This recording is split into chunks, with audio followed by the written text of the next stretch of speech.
Next part of our laboratory is to add the window aspect ratio. We already tried resizing our window, and we already know that when the window becomes wider or taller, the aspect of the model remains unchanged, which is resulting in skewed and stretched display of our object.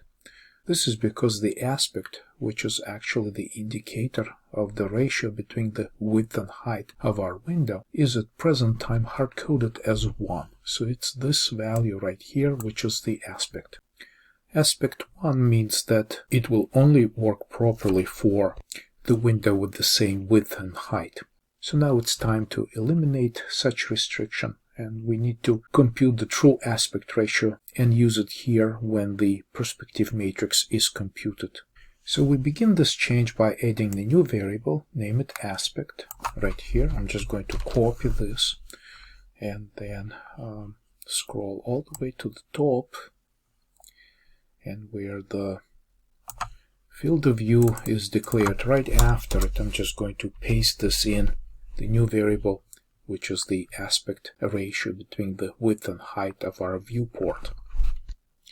And when the window size is changing, we capture the new width and height inside of our change viewport function, which we already have set up in our GLOT library configuration. So right here is the change viewport, and this is the new width and height. Basically, anytime the user resizes the window, change viewport is invoked.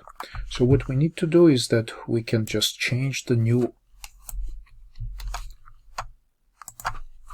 aspect to be something like this.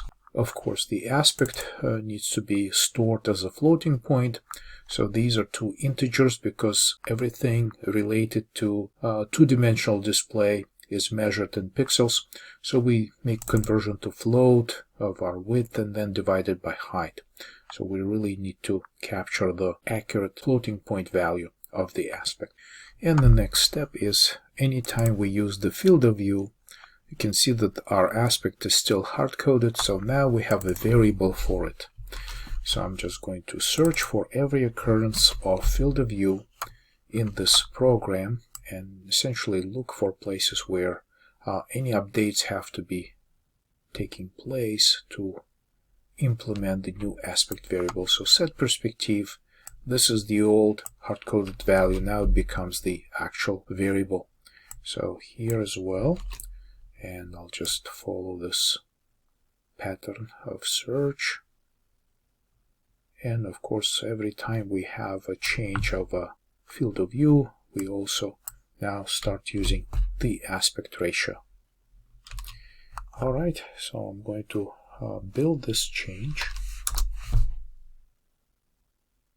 and quickly run it just to verify that our aspect is working properly. So now, if I change the size of the window, you see that now the aspect is preserved very nicely.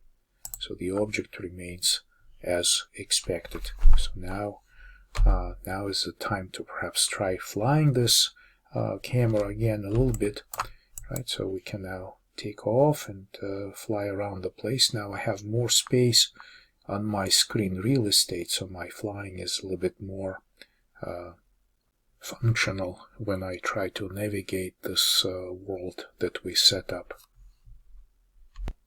And I'm going to press the escape key to close the program, since we also added it to our keyboard handling. And if you wish your OpenGL window to occupy the entire screen from the start, you can use GLOT get to get the current screen width and height at your resolution, and then change the initial window size according to this new width and height. Just try this as an exercise, put this in the main function and see how it works.